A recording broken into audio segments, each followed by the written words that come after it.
تاسو ټولو ته د پښتون کلتور ورځ باندې ډېر په خیر راغلی وایو.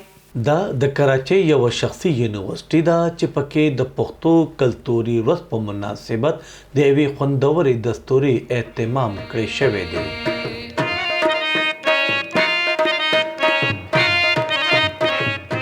دستوره کې د پښتنو تاریخي ارزښت او د کلتور په اړه خصوصي ویډیوګانو سره په تاریخ پوهه لرونکو د علم نه ډکې ګټورې خبرې وړاندې کړي. بلخوا شاعرانو هم د خپلې خوندورې شاعرۍ د لارې ښه ستاینې په خپل نوم کړي.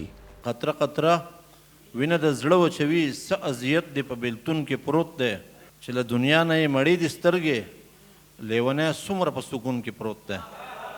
عادل کون شوی انصاف ګونګ ولاړ دی، ظلم چا کړی جرم چا کړی سازوار څوک دی.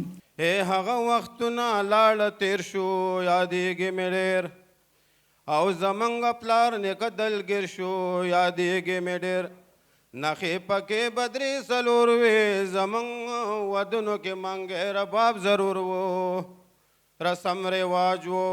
د پښتنو کلتوري ورځ په مناسبت د دستوره کې خوندور سازونو او سندرو نه که یو خوا خلکو ښه خوندونه اغستي، نو بل خوا زلمو هم په اتڼونو دستورې ته ښه ښکلا وربخلې.